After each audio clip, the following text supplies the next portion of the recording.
Hi everyone, today we're going to do a practical demonstration of how we conduct an assessment for your permanent residency. Now this is specifically focused around the invitation pathways, whether it be the 189, 190 or the 491. Now this is going to be a quick overview, so it's important to understand your situation and still obtain legal advice, but this can put you on the right track to understand what we look at.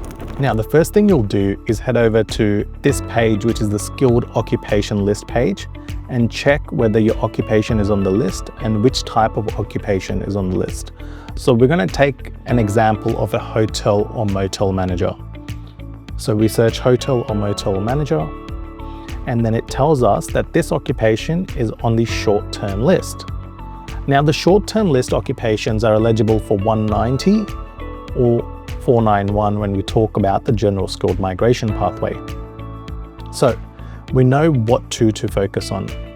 We also use this tool, an API, which is linked to the government to assess and understand how many people are competing for your occupation. And this one's a little bit tricky, so there may be other tools or applications that have a formalized version of this, but we like to go onto the government SkillSelect dashboard where all the EOIs are lodged, and we can access that data to see how you compete with your occupation, depending on how many points you're claiming.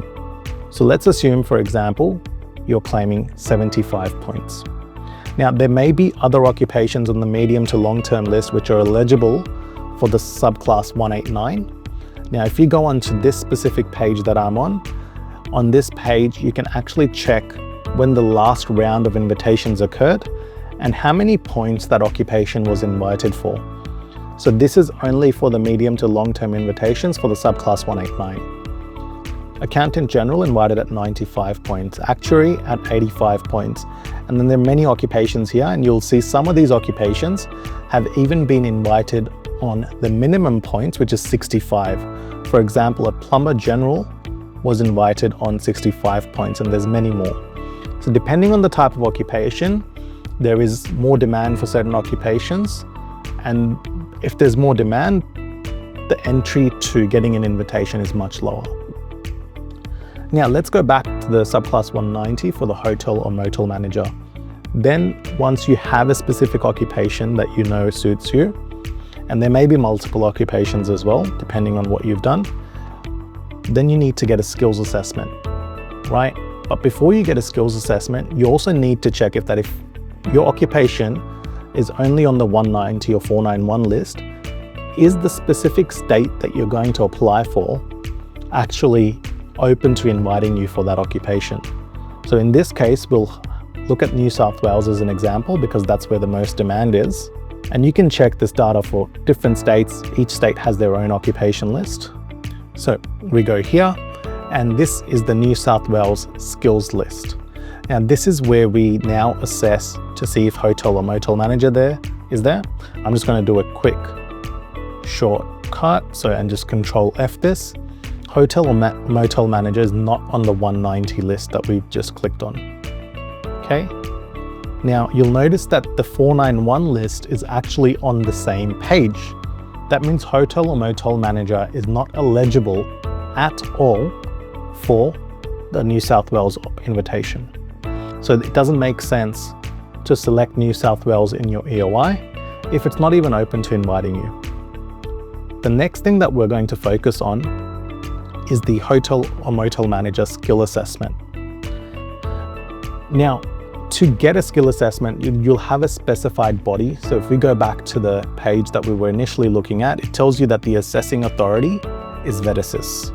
So if it's VETASSES, you'll go to VETASSES website and check what the requirements are to get a skill assessment for this occupation. So now that once we've downloaded it, we can open it up and then show you here what the requirements are. You can read through these in your own time, but the main thing that you need is a minimum comparable diploma or higher AQF level. AQF is Australian Qualification Framework. A diploma generally takes 1 year to complete. Based on that, you can see what the requirements are. So if you have a relevant diploma, it can be from Australia or any other country, and then at least 1 year of experience if the diploma is highly relevant to your occupation, which is hotel or motel manager. If it's not highly relevant and you have a Cert 4, then you still need 1 year of experience.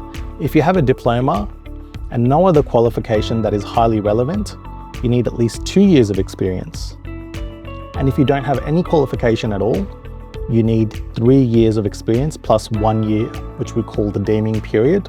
That means 4 years of experience, and they'll actually give you a diploma at the end of that, and which is enough to get a positive skills assessment with 4 years of experience. The 3 years is essentially to substitute for the formal qualification, and you need that additional 1 year regardless, same as if you had a relevant qualification. Right, so if you think you are eligible for this, then you can go ahead and lodge a skills assessment. Once you've got a positive skills assessment, then you lodge your expression of interest. And once you've lodged your expression of interest, make sure you're competing well with other competition through either checking different dashboards. The main one is the government one that I showed you earlier, which is the EOI dashboard for SkillSelect.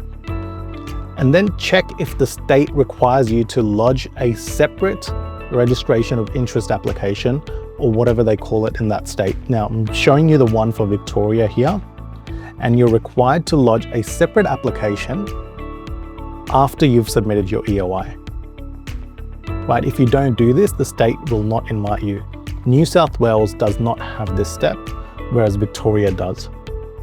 Right, so this is the entire run through of how we make an initial assessment for a client to understand what the suitable occupation might be, how do they compete with the competition, if it's not on the Subclass 189 list, which is the medium to long-term list, and if the occupation's on the short-term list, where can they be invited from, whether it's New South Wales, Victoria, Western Australia, Northern Territory, Queensland, any of the other states.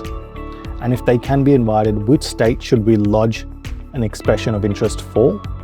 And after lodging the expression of interest, does the state itself has a separate requirement to lodge another type of nomination application or registration of interest application for that state?